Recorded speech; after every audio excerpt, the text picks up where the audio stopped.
bienvenue dans l'émission Bonjour chérie sur IRM.radio. Je suis ravie de vous retrouver ce matin. Les sujets de prédilection chez Bonjour chérie, c'est toujours l'amour, les relations en couple, la communication, l'art de séduction. Et aujourd'hui, ça sera la conscience, parce que le sujet que nous allons aborder, ça sera comment améliorer la conscience de soi par le jeu théâtral et devenir acteur de sa vie.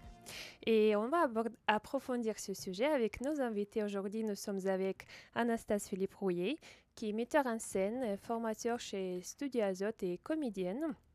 Amandine Charlet, qui est coach en développement personnel, comédienne et stagiaire également chez Studio Azote. Et Tariq Jalal, qui est comédienne, pédagogue chez Studio Azote et également scénariste. Bonjour à vous tous. Bonjour. Bonjour. Olga. Merci de cette invitation. Je vous en prie avec plaisir et on aimerait avec vous apprendre aujourd'hui, même si on ne peut pas apprendre tout en 1 heure, mais quelques techniques de jeu d'acteur peut-être qu'on peut utiliser tous les jours pour être plus connecté à soi-même, d'avoir plus de confiance, de ne pas avoir peur de s'exprimer, avoir plus le plaisir. Et aussi, on aimerait apprendre quelles sont les formations que vous proposez aux amateurs et aux professionnels. Et est-ce que en vrai, les techniques de jeu d'acteur, ça peut nous rendre, si on peut dire, plus heureux et d'être plus connectés et plus authentiques dans la vie. Et je commence avec toi, Anastasia, parce qu'en fait, c'est toi qui es fondateur de l'école de Studio Azote. Oui, pareil, oui. Parce que tu as commencé ton parcours en tant que comédienne, metteur en scène. Et donc, pourquoi tu as eu cette idée de créer ton propre école? Est-ce qu'il y a vraiment une approche différente, peut-être, qui te différencie des autres écoles?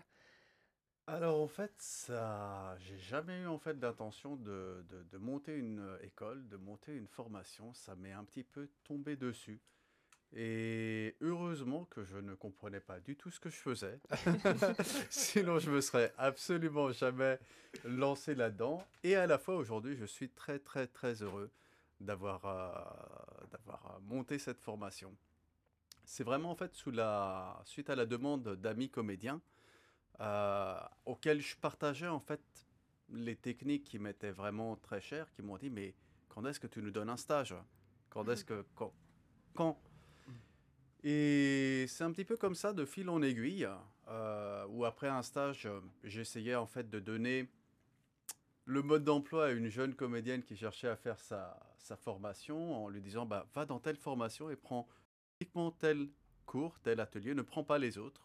Puis va dans telle autre formation et prends uniquement tel cours, ne prends pas les autres. Et j'avais fait un véritable puzzle de formation. Et d'un seul coup, elle me dit, mais toi, qu'est-ce que tu fais l'année prochaine? Et là, enfin, elle a semé la graine, disons ça comme ça. Marie, un petit bonjour à Marie, où qu'elle soit.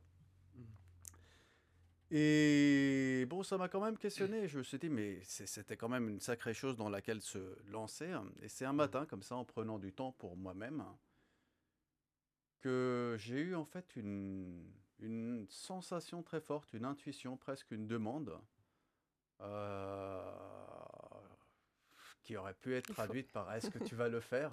Et j'ai dit oui. Donc me voilà. Mais dans le jeu théâtral, en fait, on peut pratiquer plusieurs méthodes. Et dans votre école, vous enseignez surtout la méthode de Sanford Meisner et de Mikhail Tchekhov. Pourquoi ces deux-là? Est-ce qu'ils s'opposent? Est-ce qu'ils sont complémentaires? Et pourquoi en fait ce choix-là? Je suis passé par de nombreuses méthodes, moi-même en tant que comédien à l'époque. Enfin, je suis passé par l'approche Grotowski, l'approche de l'acteur studio, des comédiens inspirés de Stanislavski, enfin plusieurs choses. Et ces deux méthodes sont vraiment celles qui m'ont paru les plus cohérentes et les plus concrètes pour servir ce que je cherche dans le théâtre, c'est-à-dire en fait vraiment donner accès, donner libre accès en fait à l'inspiration, se mettre au service de ce qui va venir en fait nous mouvoir en tant que comédien, en tant que pédagogue. Mhm. Ouais. Parce que ces techniques, si en quelques mots, ça consiste en quoi? Peut-être. Ça, c'est une très très bonne question. Euh, Pour comprendre en fait la différence par rapport aux autres. Ou... la grande différence par rapport habituellement aux autres méthodes, c'est que Euh, Par le corps, en fait. Ouais, toutes les deux, en fait, se focalisent sur ce que je fais et sur l'imagination. Elles ne vont pas, en fait, se focaliser, en fait, sur le vécu personnel du comédien, Mm. ce qui peut s'avérer souvent malsain et destructeur, malheureusement. Et ça approche le corps de manière assez simple, saine. Ouais, saine, on pourrait dire ça. Mm. Mm. Et vivante, ouais. Et Mais vivante. voilà. Mm. Mais comment est-ce que vous vivez Oui, ça, Tariq, Amandine, comment Amandine, c'était Tariq? pour... Oui, alors moi, ce qui m'a vraiment frappé quand j'ai découvert la méthode Messner et un peu plus tard la méthode de Mikhail Tchekhov, c'est vraiment exactement ce que tu viens de dire, Anastan. C'est le travail sur le corps, sur l'instant présent et sur qu'est-ce qui se passe en moi quand je suis en interaction avec l'autre et dans une circonstance que je vais rendre, enfin imaginaire que je me crée. Et contrairement à d'autres méthodes, c'est complètement un travail corporel, organique, avec notre propre matière. Et pas sur comment est-ce que je vais pouvoir reproduire une émotion en me rappelant des souvenirs, en regardant comment je peux créer quelque chose. En fait, on est vraiment beaucoup plus dans le vivant, en fait. On vit quelque chose, on vit une expérience à travers le corps, à travers nous. Et ce qui, pour moi, est vraiment le chemin pour développer son authenticité et trouver sa vérité. Et c'est ce qui est demandé quand on est acteur, quoi. Donc, voilà, aujourd'hui, pour moi, je ne jure que par ces deux méthodes. Est-ce que tu te sens, ça veut dire que tu te sens plus consciente de toi, de ton corps? Alors, premièrement, oui. C'est-à-dire que grâce au regard d'Anastan et de l'ensemble du corps professoral, ils mettent le doigt sur les comportements de défense que je peux avoir, qu'on a tous, que j'avais déjà conscientisé, mais à partir du moment où il y en a qui sont de l'ordre du préconscient ou de l'inconscient, on n'en a pas conscience, justement, c'est leur définition. Et grâce à ce regard-là, ils arrivent à voir les moments où on fait quelque chose. C'est vraiment des tout petits détails, mais on fait quelque chose qui montre qu'on n'est pas complètement connecté à soi-même ou qu'on se met des barrières. Et du coup, c'est vraiment ça. Et en fait, ce qui me plaît, c'est que c'est un travail sur le corps, en fait. Voilà, c'est pas dans le mental, c'est vraiment dans le corps. Donc oui, je suis plus consciente quand je suis en interaction et je me rends compte qu'il y a des vrais impacts positifs dans ma vie, en fait. Ça débloque des choses, tout simplement. Ça transforme des mécanismes qu'on programme, en tout cas moi, que j'avais programmé pour me défendre, hein, pour être acceptée dans la société, mais qui ne me servent pas, in fine, parce que ça m'éloigne de moi et de qui je suis. Mhm. Et donc, petit à petit, en débloquant tous ces petits verrous, oui, je me sens plus connectée avec qui je suis et mon authenticité. T'as plus peur d'être comment tu es, en fait, si on peut dire comme ça. Oui, Ouais, on peut le dire comme ça. On peut le dire D'accord. comme ça. Et toi, Tariq, parce que toi, tu étais aussi également stagiaire dans le studio Azote et aujourd'hui tu Exactement. enseignes. Ça veut dire, t'as passionné. Est-ce que ça t'a passionné cette technique, cette méthode de Messner, de Tchekhov? Est-ce que ça a changé aussi ta personnalité et ta carrière professionnelle? Comment ça a impacté? Alors, waouh, déjà. Ouais, bah, un petit peu comme Anastasia, j'étais passé par pas mal de formations, pas mal de méthodes que j'ai voulu explorer. Et en fait, disons que la première chose que je cherchais au théâtre, c'était prendre du plaisir. Mhm. Simplement ça, prendre du plaisir. Ça m'arrivait de jouer une pièce, parce que j'ai commencé assez tôt, et de finir tremblant, nerveux, essayant de sourire au public parce qu'il le fallait. Mm. Et c'était... En même temps, je sentais dans mon cœur que ce que j'aimais, c'était d'être sur scène. Et en même temps, je sentais que littéralement mon corps m'en empêchait, d'une Mhm. certaine manière. Donc, ouais, quand j'ai commencé les ateliers, c'était la première chose qui m'a marqué, particulièrement d'abord en Meissner, parce que c'est pour ça que j'étais venu. Le fait, comme disait très bien Amandine, d'avoir ces blocages, le fait que j'accepte même pas, par exemple, d'avoir le trac, personnellement, et à présent de l'accepter, de pouvoir faire avec, et de pouvoir le transformer en quelque chose de plus beau, justement, de pouvoir voyager à travers tout ce qui se passe dans la pièce, dans le faire, dans les personnages, dans les atmosphères, etc., etc. Et à travers Tchekhov, justement, que j'ai découvert quelques mois plus tard, après avoir été persuadé à juste titre, et heureusement, j'ai envie de dire, là où j'ai découvert justement que le corps peut être un ami et pas un ennemi, qu'il peut se mouvoir différemment, qu'il peut aussi, comment dire, nous, nous sensibiliser, nous amener dans quelque chose qui n'est pas nous, donc de pouvoir se transformer et en même temps de rester authentique avec ça, justement de ne pas se transformer et en même temps, j'ai envie de dire, rester cérébral. Parce que quand j'ai commencé le théâtre, étant un scientifique, Ah, tu es scientifique? j'étais scientifique à cette époque-là. C'était très cérébral alors. J'étais extrêmement cérébral et beaucoup de professeurs ont essayé de me sortir de là, sans succès. Et en fait, à travers ces deux méthodes, j'ai véritablement compris qu'un acteur, c'est pas seulement une tête, mais c'est aussi un cœur et de la volonté. Et à partir de là, ben, on peut aller dans énormément de directions avec joie, surtout avec une méthode sur laquelle s'appuyer. Ça Voilà. veut dire que tu peux accepter tous tes ça veut dire, sentiments, les émotions. Tu peux mieux gérer le stress, la traque. Est-ce que ça aide aussi? Ah, Oui. complètement, Oui. complètement.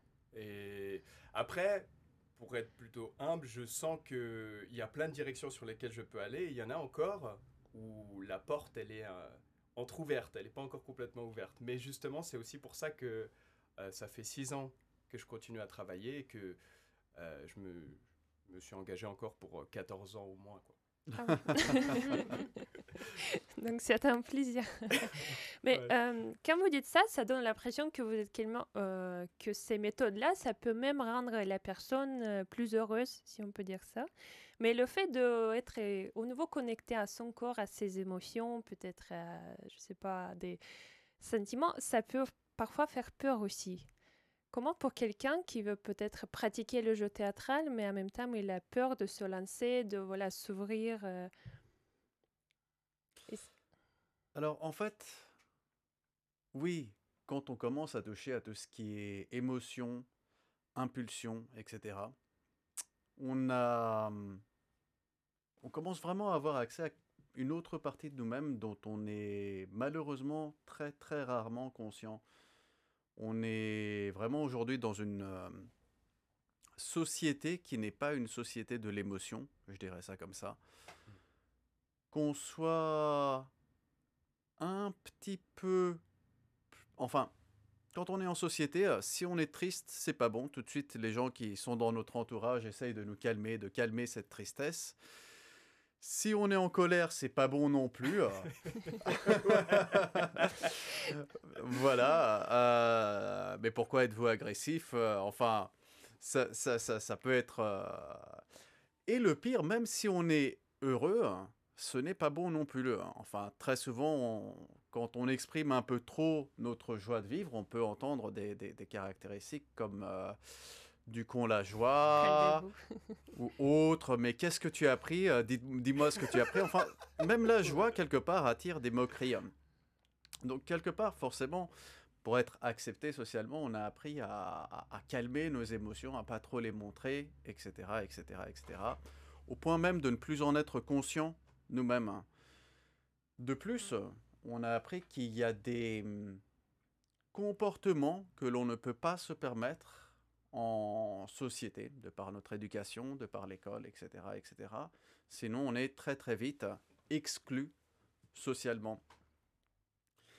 Et là, d'un seul coup, quand on commence à se former en tant qu'acteur, on est vraiment appelé à réaccéder à tout ça.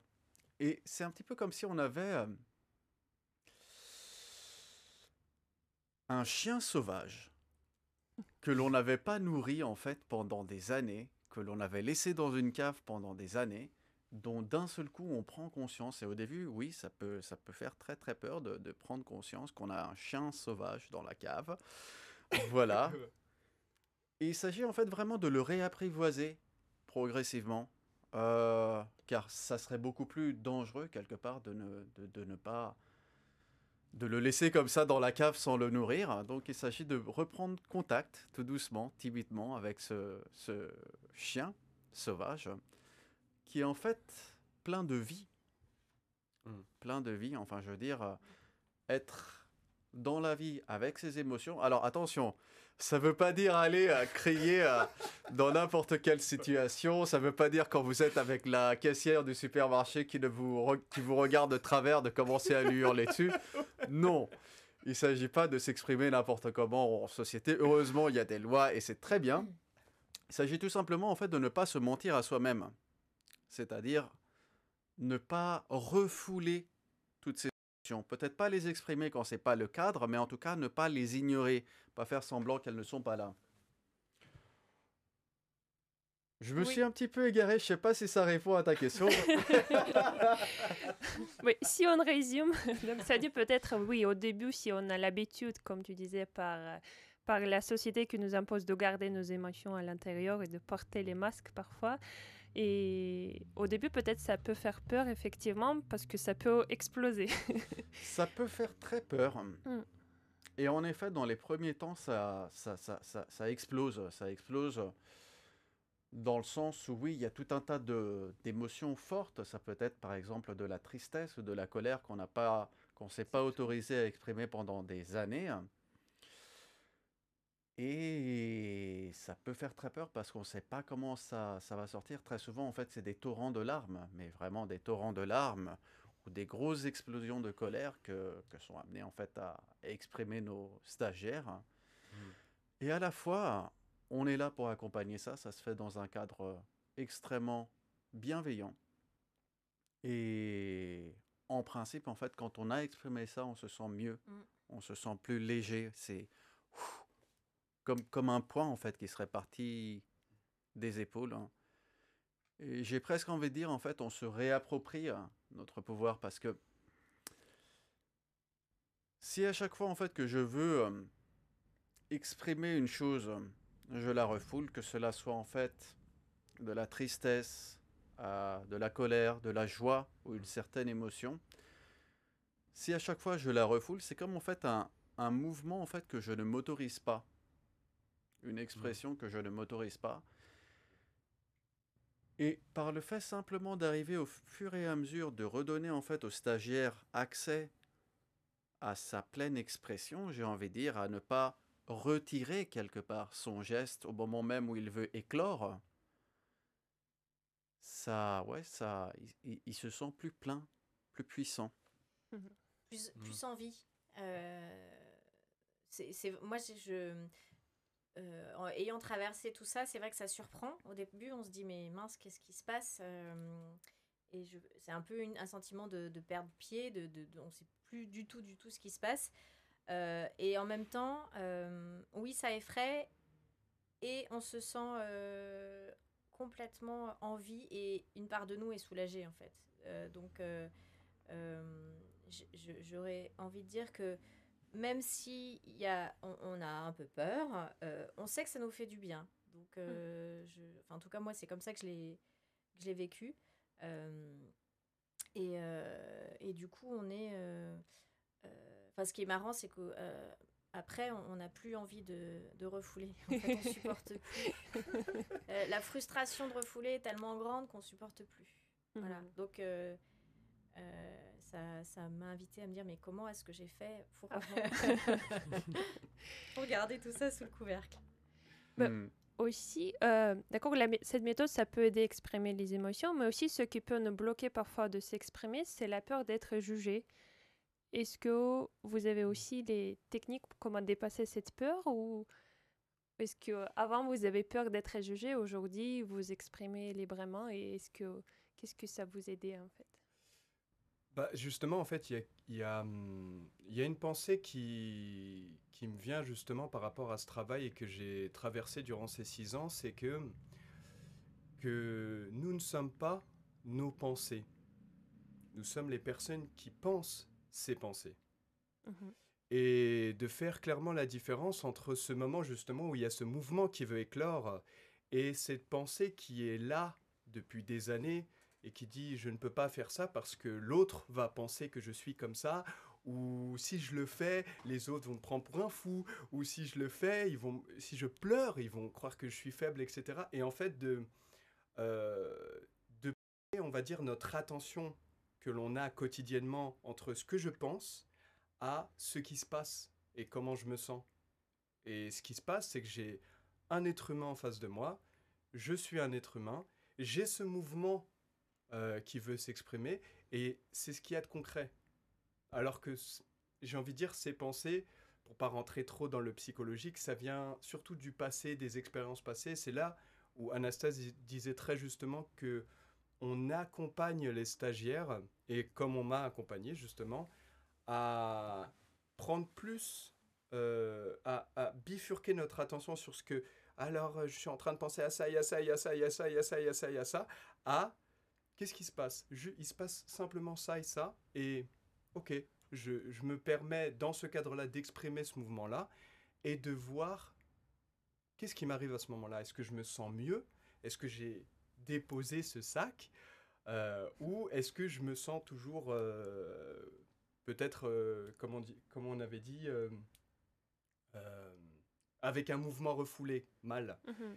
Et la plupart du temps, durant ces 6 ans, j'ai appris que ce qui se passait fait que à partir du moment où j'exprime un mouvement et que je vois ce qui se passe après chez mon partenaire, parce que le mouvement de la vie, j'ai envie de dire, continue chez mon partenaire, bah, je me sentais plein, euh, bien, j'ai envie de dire même enfantin, euh, tellement ça circulait et juste d'être heureux en fait dans ce moment-là. Hmm. Petite précision, quand Tariq parle de pensée, hein, c'est même avant même la pensée. Enfin, penser, c'est... Ouais. On pourrait presque parler en fait de réflexe qui prend sa racine, hein, dans le cerveau reptilien, inconsciemment. Les pensées conscientes ne sont que le résultat de ce réflexe qui est un réflexe conditionné. Et c'est pour ça que c'était tellement difficile, hein, au début à choper. Mais en tout cas, oui, ça nous rend plus conscients justement de tous les mécanismes humain. N'oublions pas en fait qu'être acteur, c'est bah, notre instrument en fait, Le corps. c'est plus que ça, c'est illimité. Enfin, c'est le Mm. corps, c'est les émotions, c'est les pensées, c'est le monde qui m'entoure, c'est mon partenaire, c'est énorme. J'ai perdu un petit peu le fil de ma pensée En là. fait, on a pensé que quand on a peur, on pense dans sa tête, par exemple, ah, je vais être jugé. C'est-à-dire que si je résume ce que vous dites, il faut plutôt se connecter à qu'est-ce que je sens et pas se poser la question qu'est-ce que les autres pensent en moi. Voilà, déjà dans un premier temps, ça permet de mieux se connaître, ce qui encore une fois ne veut pas dire s'exprimer n'importe comment, parce que Mm. il s'agit toujours bien évidemment de s'exprimer en fonction du cadre, mais en tout cas, on est plus conscient de ce qui se passe dans notre cœur, j'ai envie de dire, et on se donne l'autorisation ou pas de l'exprimer, mais en tout cas, on ne le refoule pas. Mm. C'est là. Voilà. Mm. Et contre le trac, hein, c'était ta question, c'est aussi la recherche du plaisir. Avoir le trac, avoir l'appréhension d'être jugé, j'allais dire, c'est humain. Et comme vous l'avez évoqué, on a pris cette habitude-là par rapport au cadre social dans lequel on a évolué. Et à l'origine, euh, c'était une question de survie aussi, pour être dans l'environnement dans lequel on évolue en sécurité. Euh, et alors, je rejoins tout ce que vous venez de dire, et pour ajouter, c'est vraiment cette notion de plaisir, de se dire, mais moi, qu'est-ce que je veux dans cette situation, et comment est-ce que je peux y trouver le sens, et comment ça peut m'apporter quelque chose qui va me nourrir. Et la notion de plaisir, en tout cas quand on est acteur, et moi je te rejoins complètement, Tariq, moi ce que c'est m'amuser, c'est me faire plaisir. Et quand il y a du stress, quand il y a une peur d'être jugé par le public, par le réal ou je sais pas qui, on perd forcément, on se déconnecte de cette source de vie, de la petite étincelle d'amusement, parce que le stress, il vient tout... il vient atténuer tout ça, il vient étouffer. Donc, du coup, c'est aussi de se dire, mais j'ai envie de me faire plaisir, quoi. Et du coup, on est forcément reconnecté à soi. Ouais, donc se focaliser sur soi, pas sur les autres. Sur ces sentiments. Bon, mes chéris, je vous rappelle que nous sommes sur RM Radio dans l'émission Bonjour chérie. Aujourd'hui, on parle de la conscience. Est-ce qu'on peut l'améliorer par le jeu théâtral et d'être acteur de sa vie? Et concrètement, comment, par exemple, certaines techniques de jeu d'acteur on peut utiliser dans la vie quotidienne? Par exemple, dans la séduction. Est-ce que, pour quelqu'un qui a peur de parler avec les autres, est-ce que vous avez quelques petites techniques à partager avec nous aujourd'hui? Yes, là je vais passer la parole à Tariq, qui est quand même un sacré séducteur. Je pense qu'il... Ouais. Attention, il y a ma chérie qui m'écoute. Ouais, j'ai envie de dire ça... Alors, je vais faire attention à ce que je dis. Oui, ça peut aider. Effectivement, ça peut aider parce que effectivement, je suis un séducteur. À cette époque-là, j'étais un séducteur inconscient. C'est-à-dire que j'avais construit tout un personnage, tout un masque, toute une carapace qui faisait que littéralement je séduisais presque en permanence. J'avais une voix un petit peu comme ça. Et le truc, c'est que bon, ça marchait. Ça marchait et ça créait des problèmes aussi. Donc c'est très bien d'avoir ça. Et c'est vrai que dans notre pratique, on touche forcément à un moment donné, quand les stagiaires sont prêts, j'ai envie de dire, à tout ce qui est séduction et tout un tas d'autres comportements, justement pour élargir sa gamme de comportements et de jeux. Et aussi pour avoir conscience, j'ai envie de dire, de ce que l'on fait quotidiennement. Et justement, ça en revient à se connaître. Quel comportement j'ai quand je suis face à une belle femme? Quel comportement j'ai quand je suis fâché? Est-ce que simplement je menace? Est-ce que simplement je belittling? Il n'y a que le nom en anglais qui me revient. Je rapetisse. Voilà, je rapetisse l'autre. Enfin, toutes ces petites subtilités. Ou dévaloriser, quoi. Ou dévaloriser, exactement. Et ouais, de ce côté-là, ça aide. Ça aide. Et aussi, le fait de le pratiquer aussi, ça, comment dirais-je, ça permet déjà de le découvrir la plupart du temps, et ensuite de s'amuser avec, afin que ça devienne un outil qu'on peut utiliser, que ce soit sur scène ou dans la vie, en faisant ça consciemment, bien évidemment, et en les utilisant dans un cadre sain, on va dire ça comme ça. Ça me frappe beaucoup ce que tu as dit, Tariq, et c'est vrai maintenant. Je me rappelle en effet de combien tu étais séducteur au début, et finalement ça t'a... J'ai envie de dire, t'es plus trop là-dedans. Enfin, dès que tu as vu que c'était juste un masque, un comportement, tu n'en as plus besoin, quoi. Et ouais, ça me fait vraiment prendre conscience quelque part de l'importance quelque part de qu'est-ce que c'est qu'être acteur, hein. Enfin, pour moi, être acteur, c'est justement ne pas porter de masque pour être en capacité de porter par la suite tous les masques. Ce à quoi se référait tout à l'heure Tariq, en fait, c'est ce qu'on appelle les outils.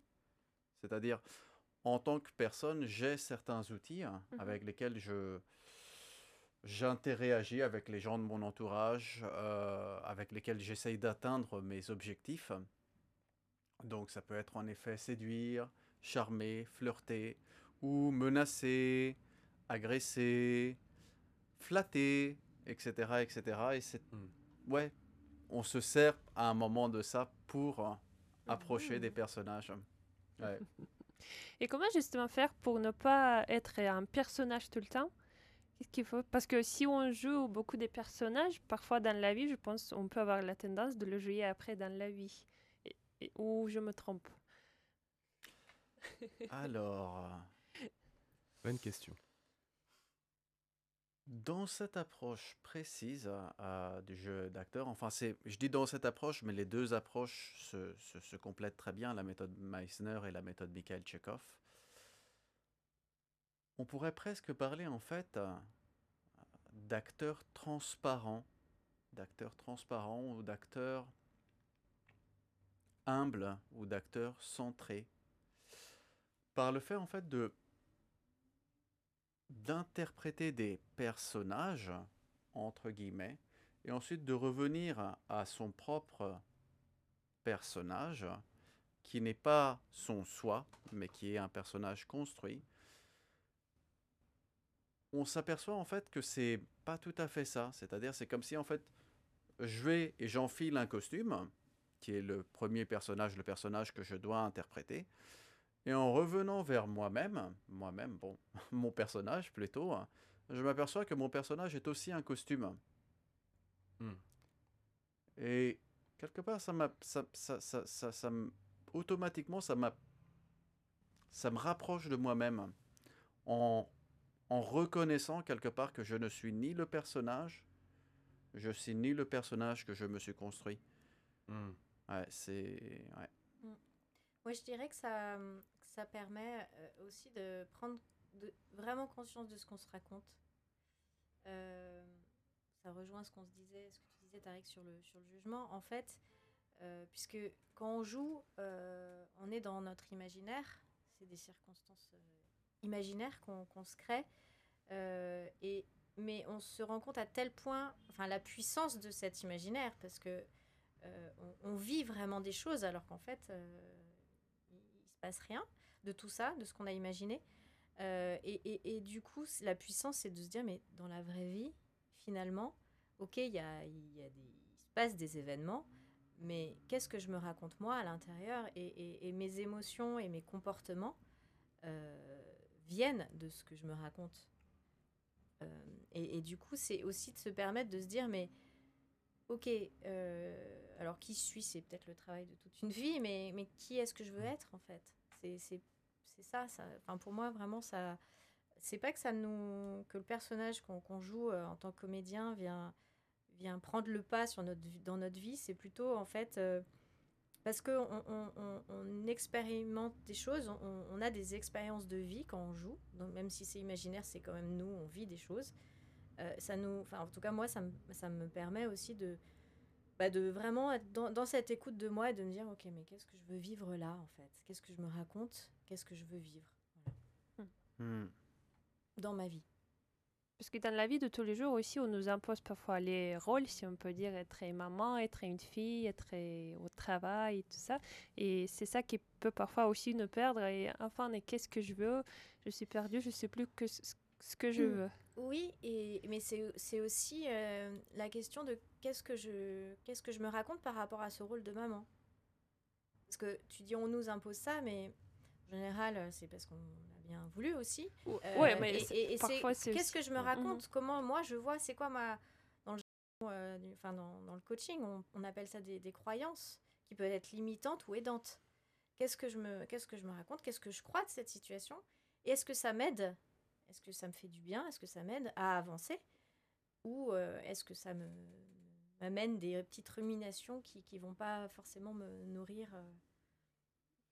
Parce que toi, tu es aussi un coach en développement personnel et les gens, avec quels, si on peut dire, les soucis, ils s'adressent souvent à toi, et est-ce que le fait de faire le stage chez Studio Azot, ça t'aide aussi d'aider les gens par la suite et tu appliques certaines méthodes pour les aider? Alors, pour moi, la méthode Meissner, c'est vraiment une méthode pour les acteurs. Parce qu'on va travailler on est dans un espace très sécurisé où on explore plein de choses et on fait sauter un peu toutes les barrières. On n'est pas dans un cadre... Moi, en tant que coach, j'accompagne des personnes dans leur vie au quotidien Et donc, c'est pas le même cadre.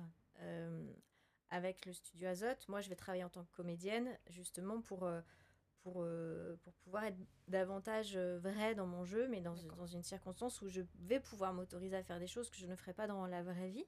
Alors, bien sûr, il y a des ponts, et tout ce que j'expérimente avec la méthode Messner et Mikhail Tchekhov, ça m'aide aussi à nourrir mon moi et à mieux accompagner les personnes en tant que coach. À un moment, Amandine, tu m'as dit, tout ce que tu dis ici, tout ce que l'on fait ici, je le connais de par ma pratique de coach, mais ici, c'est dans le corps. De quoi est-ce que tu parlais? C'est-à-dire que avec ton outil, la méthode que tu enseignes, c'est du réel, c'est de l'instant présent. Et donc va être vraiment, donc comment est-ce que mon corps il réagit là, maintenant, qu'est-ce qui se passe quand j'ai quelqu'un en face de moi, j'ai une émotion que je ne veux pas laisser exprimer, et il y a un blocage qui est dans mon corps. Et ça, c'est vrai que dans le coaching, on travaille aussi sur le corps. C'est absolument pas que le mental, on travaille également le corps. Mais on n'est pas dans... on peut l'être si on fait des mises en situation. Mais le coach, il va pas être... Par exemple, si une personne vient me voir parce que elle a un problème de confiance en elle ou un problème de stress, que ce soit au travail ou dans sa vie personnelle, je ne vais pas être derrière elle pour l'observer et voir dans la situation réelle, dans la situation qu'elle vit qui est génératrice de stress, comment elle se comporte en fait. Tandis que là, on est vraiment dans l'instant présent en fait. Et du coup, quand je dis que c'est vraiment sur le corps, c'est-à-dire que tu lâches rien. Voilà, et tu vois qu'il y a un chapeau, qu'il y a un couvert qui a été mis. Et du coup, c'est là où l'émotion sort, en fait. C'est vrai qu'en effet, inconsciemment, quand on est dans le cadre des ateliers que l'on donne, les comédiens, en fait, peuvent répéter presque en boucle, inconsciemment, en fait, des difficultés qu'ils ont ou des manières de se comporter qui ne les remplissent pas ou ne leur permettent pas de s'exprimer. Et ça nous permet en effet de mettre ça en lumière dans le cadre des ateliers et en effet de le faire sauter. J'avais une stagiaire il y a quelque temps qui m'avait dit, bon, elle avait quelques soucis de santé, elle était bipolaire. Elle était venue s'inscrire et elle m'avait dit, waouh, mais 3 mois dans tes ateliers m'ont fait plus de bien que 5 ans chez les psys. Après, bon, c'est très important de recadrer et de bien se dire qu'on est là pour faire du théâtre. Moi, je n'ai en aucun cas une compétence de psychothérapeute ou autre. Mais en effet, ce qu'on a vu, c'est qu'il y a des bénéfices collatéraux très, très importants. En effet, les personnes se sentent mieux, plus libres, plus eux-mêmes, plus proches d'eux-mêmes. J'ai beaucoup aimé ce que tu as dit tout à l'heure, Amandine. Comment tu l'as dit? Je sais pas parce que j'ai dit plusieurs choses. Plus proche de soi, plus vrai. Je me rappelle plus. C'était de sentir son corps et d'observer constamment ce qui se passe. Si on résume comme ça. Ça aide aussi également les personnes un peu timides et réservées de s'ouvrir ou pas. Où il faut faire le travail complémentaire. Qu'est-ce que c'est qu'une personne timide? Mais quelqu'un qui a peur de s'exprimer, qui a très peur d'être jugé, de s'exprimer, oui. Ok. Ce qui va se passer, en fait, c'est que tout ça, en fait, c'est une série de choses, soit que l'on se raconte, soit de comportements que l'on prend automatiquement. Et en effet, quand on s'aperçoit qu'on n'est pas ces choses, comme disait très bien Tariq, quand on s'aperçoit qu'on n'est pas ces pensées, ou quand on s'aperçoit même qu'on n'est pas ces comportements, que c'est juste en fait des choses que l'on a apprises, parce que ça nous permettait de tirer notre épingle du jeu plus facilement, ça nous permet en fait de plus choisir un autre comportement ou de se raconter autre chose.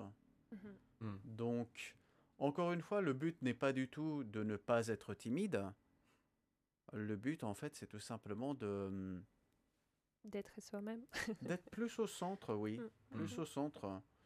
J'ai eu un super pédagogue à Londres, et là, je voulais faire une petite parenthèse pour dire un petit merci à mes pédagogues, aussi bien sur la méthode Meissner que sur la méthode Mikhail Tchekhov. J'ai beaucoup de chance, en fait, d'avoir eu ces pédagogues. Ils parlaient, en fait, de la vitesse neutre. Mhm. Qu'est-ce que c'est? La vitesse neutre ou de la position neutre, the neutral gear en anglais. Et vraiment, en fait, être au centre de soi-même pour pouvoir se mouvoir dans toutes les directions, dans le but d'interpréter un personnage. Si, en effet, je suis décentré en tant que personne, admettons, timide, ça pourrait être un personnage, une personne timide. Voilà. Il s'agit en fait tout simplement, de par le fait de prendre des autres personnages, de voir que finalement, ce n'est qu'un costume. Aussi simple que ça. Et ça permet en fait de plus revenir vers son centre, quoi.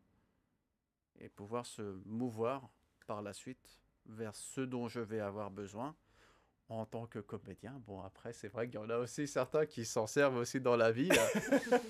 J'ai un stagiaire, je ne dirai pas de nom ici, mais qui me racontait en fait s'amuser à appliquer ces techniques sur son patron.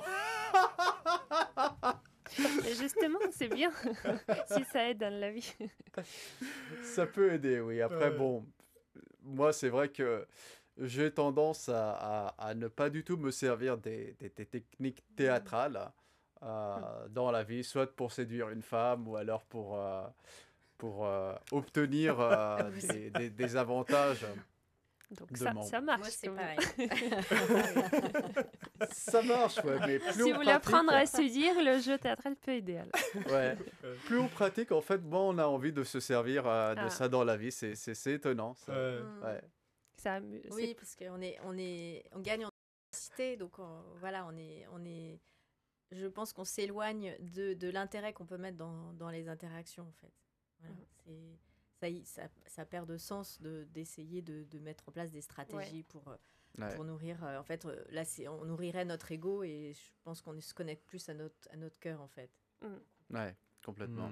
Finalement, étant toi-même, tu arrives plus facilement à tes objectifs.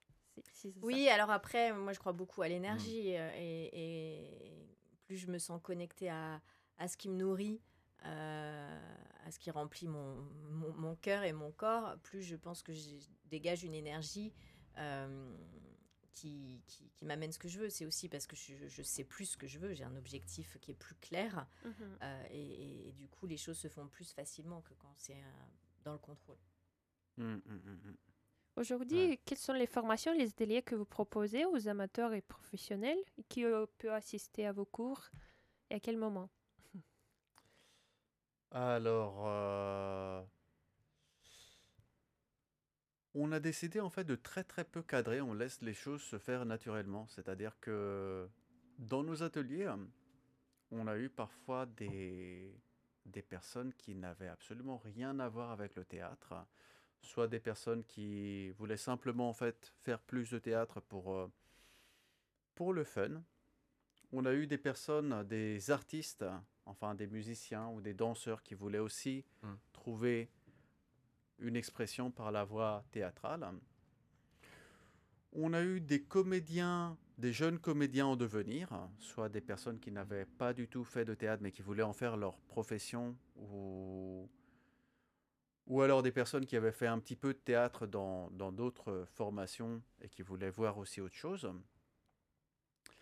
Puis on a eu des comédiens en activité, parfois même des personnes qui avaient 30 ans sur les planches. 30 ans sur les planches et voilà, bon, comédiens expérimentés. Et pareil, on a eu des personnes de tous les âges. Ça partait en fait des tout petits de 18-19 ans. Une fois d'ailleurs, on a même eu une stagiaire de 14 ans qui nous disait moi je voulais faire je fais du théâtre avec mes collègues du lycée, enfin, mais je veux quelque chose de plus parce que là j'ai l'impression que je peux pas vraiment y aller avec eux. Bon, j'avais eu un entretien avec sa maman pour lui demander si c'était bien ce qu'elle voulait, si elle était bien sûre qu'elle voulait donc être parmi des adultes, peut-être ça aurait été ennuyeux pour elle. Mais elle était venue et ça s'était très très bien passé. Donc on Donc, mixe aussi tous les âges et on a eu très souvent des comédiens, comédiennes de 60, 70 ans. Voilà. Ouais. Et de manière étrange, ce mélange se fait très bien entre amateurs et professionnels haut niveau, ou musiciens, ou artistes autres, et tous les âges aussi. est-ce que ce sont les ateliers également les formations de longue durée où il y a des ateliers où on peut venir découvrir Alors, et apprendre? on donne des classes ouvertes, souvent, justement pour permettre aux gens de découvrir notre technique. On donne aussi des stages week-end sur des formats plus ponctuels qui tous ensemble forment un tout.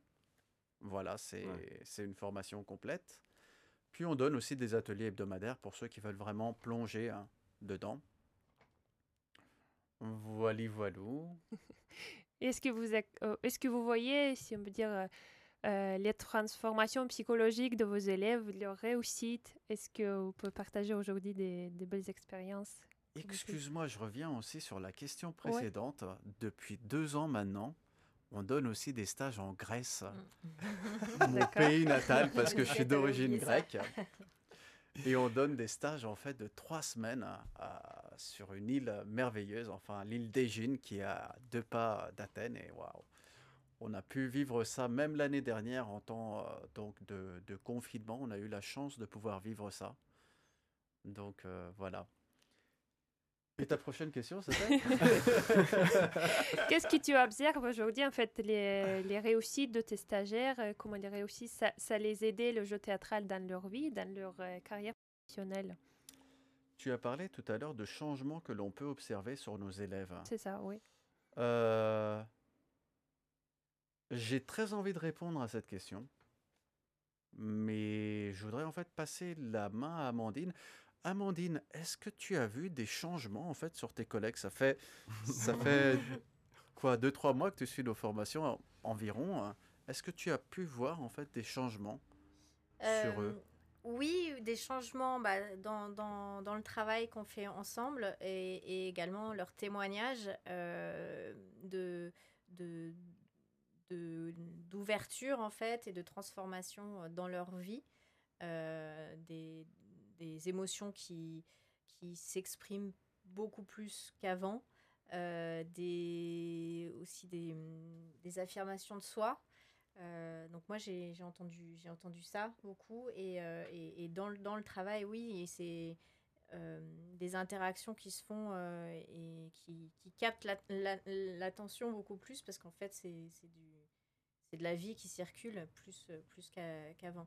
Donc en peu de temps, même si c'est un travail de longue haleine, et quand tu dis que tu signes encore pour 14 ans, oui, mais moi ça me parle complètement parce que je pense que c'est aussi un travail de toute une vie parce qu'on est aussi tout le temps confronté à des stimuli, des choses qui peuvent nous chambouler un peu. Mais en tout cas, en quelques mois, même voire semaines, enfin moi je sais que dès le premier travail avec toi, j'ai vraiment beaucoup de choses qui se sont passées. Donc c'est Impressionnant. assez impressionnant, voilà. Mm. Ouais, tout à fait, c'est le mot. Et toi, Tariq? Euh, Déjà pour toi, personnellement, est-ce que ça t'a aidé, je sais pas, dans ta carrière de comédienne Bah, ou même dans la carrément. séduction? Carrément. Non, bah, ouais, je ne vais pas continuer sur la séduction. Non, vraiment, ça m'a transformé. Mm. Ça m'a transformé. J'ai parfois des flashs du passé, des genres de comportements que j'avais, euh, et de voir au fur et à mesure les transformations, les nouvelles libertés, les nouvelles autorisations que je me faisais à moi-même pour aller dans telle direction, euh, avoir conscience beaucoup plus au fur et à mesure de ce que je veux. Parce que il y a un truc génial dans l'art de l'acteur, c'est que tous les personnages savent précisément ce qu'ils veulent. Et on travaille dans ce sens-là. Donc, contrairement parfois à la vie où on peut être un peu flou, en tout cas, ça m'a permis au fur et à mesure de faire vachement le lien sur ce que je voulais précisément, clairement, quand est-ce que je le voulais, quelle couleur ça avait, quelle forme ça avait. Et déjà là-dessus, déjà sur comment je me relie aux autres, qui j'ai envie de garder dans ma vie et qui je n'ai pas envie de garder dans ma vie, des choses aussi simples. Est-ce que justement après la formation, je sais pas, tu as peut-être changé tous tes amis, je sais pas, les connaissances, tout a changé ou c'est ça aussi peut faire peur les gens parfois. Ouais. C'est vrai qu'il y a une époque, ça m'a fait terriblement peur parce que je sentais qu'il y avait des relations qui ne me plaisaient pas. Peut-être des relations qui étaient à sens unique ou pas des relations qui m'aidaient, qui me supportaient, etc. Donc des relations auxquelles j'ai mis fin. Mais en même temps, pareil, ça m'a rendu plus heureux. D'accord. D'être aussi avec les gens que j'aime et avec qui il peut y avoir un véritable échange, avec qui je peux être moi-même, avoir confiance et partager. Et c'est pour ça que, pareil, je remercie aussi Anastase, il y a maintenant 2-3 ans, qui a pu me passer le flambeau en me faisant confiance et en me disant, voilà, maintenant tu peux enseigner. Ouais. Et franchement, je lui en remercie, quoi. Mais voilà, il y a tellement de transformations que je pourrais commencer un discours de 4 heures. On n'a pas autant de temps, mais aussi j'avais une petite question. Que vous pouvez donner un conseil express, si on peut dire, pour quelqu'un qui, par exemple, qui passe un casting, qui passe un entretien d'embauche, comment gérer le stress? Parce que parfois on est tellement stressé. Peut-être vous avez une petite astuce aussi à donner.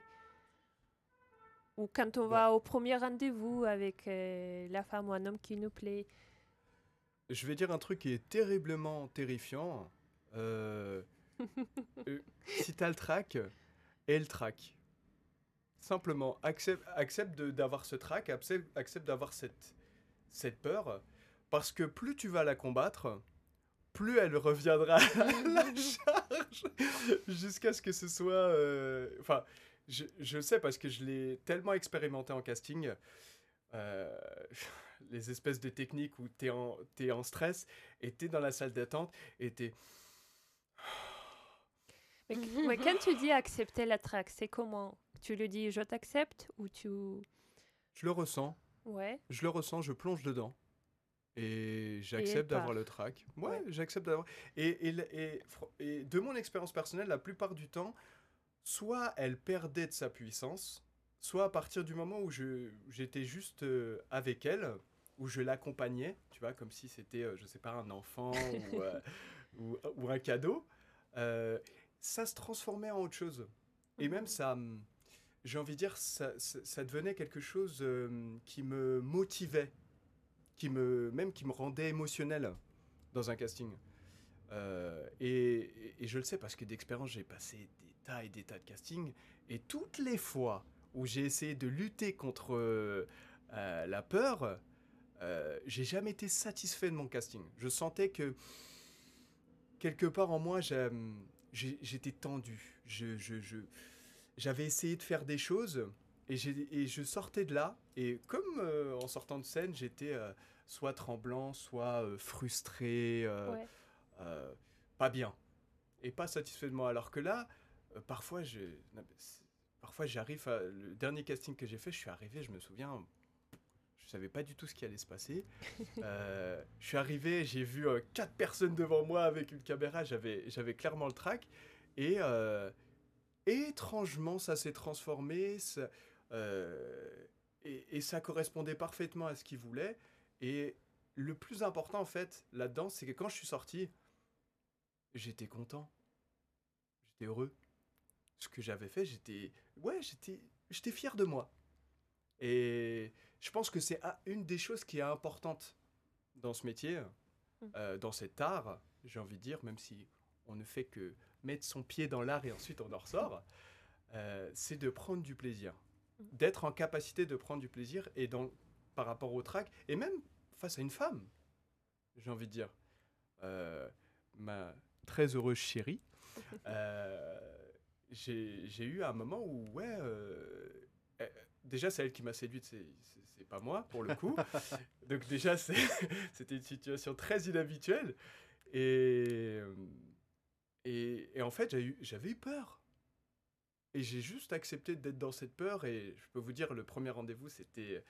je pense que ça aurait pu en faire une comédie tellement j'étais rouge, je savais plus du tout quoi dire. Mais c'était beau. C'était beau. Et je me souviens encore de ça avec...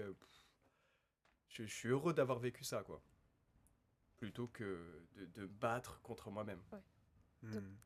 Quand on essaie de calmer le stress, quand on essaie de calmer le trac, on rentre dans un rapport de lutte avec le stress ou le trac. Et on rentre en conflit en fait avec du coup, plus on met de force, plus ça met de force. Et l'idée c'est plutôt d'avoir une tactique un petit peu plus dans l'aïkido, dans le judo, dans l'accompagnement. Ok, t'es là, super. Plus dans la souplesse. Ouais. Donc, si je résume, aujourd'hui, on a parlé de beaucoup de jeux d'acteurs. Ça nous permet d'être plus conscient, de se connecter à soi-même, d'être authentique, de connaître mieux ce qu'on veut. Et ce que aussi, ça nous aide finalement, quand on sait qui on est et ce qu'on veut, de réussir et d'avoir plus de plaisir. C'est quoi la réussite, peut-être en tant qu'acteur pour vous et en général, si vous pourriez partager? Très bonne question. C'est quoi la réussite? Oui. Qu'est-ce que c'est que la réussite? Ouais. Et qu'est-ce que c'est que la réussite en tant qu'acteur? En Grèce antique, d'où est né finalement le théâtre en fait, les théâtres étaient construits à côté des curatoires. Donc les curatoires où c'était des lieux un peu entre prêtrise, chamanisme et médecine, où les gens allaient pour se soigner. Et à côté, il y avait aussi des théâtres, c'était censé faire partie de la thérapie. Donc, en Grèce antique, science, religion et art étaient tous les trois réunis en une chose. Et là, en fait, je voudrais faire une référence en fait à une citation de Sanford Meisner que je vais essayer de retrouver Oui. sur mon portable. Je préviens, il nous reste 2 minutes. Yes. Être Si. acteur n'a jamais été, Ouais. en gros, voilà, ce qu'il dit, c'est être acteur n'a jamais été une question de célébrité. Ah oui. Ça n'a jamais été une question de devenir célèbre. Être acteur, en fait, c'est comme une vocation religieuse, car le don, en fait, d'inspirer l'humanité nous a été donné. Mm. Et voilà, pour moi, en fait, être acteur, c'est... Réussir à être acteur, c'est avoir l'humilité, en fait, de se mettre au service de quelque chose de plus grand que nous.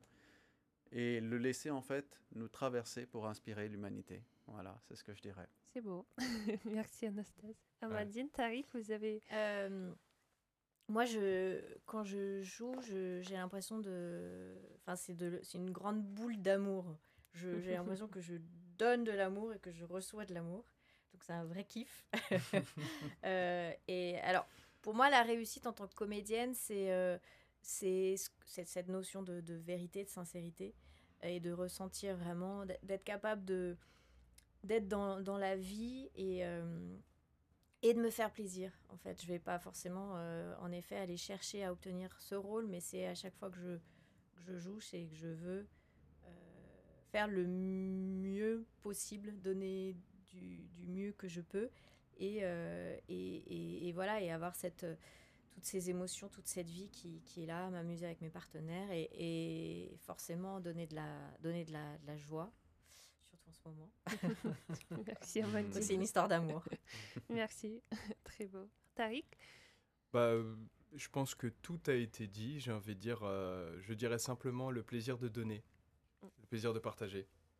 Et ça n'a rien à voir avec la célébrité, c'est simplement à partir du moment où on a eu ce goût de véritablement donner, véritablement partager sur scène, sur un tournage, ça nous remplit. Ça nous remplit et c'est plus grand que nous. très bien dit. Je vous remercie vous tous de ce moment partagé ce matin. C'était très agréable.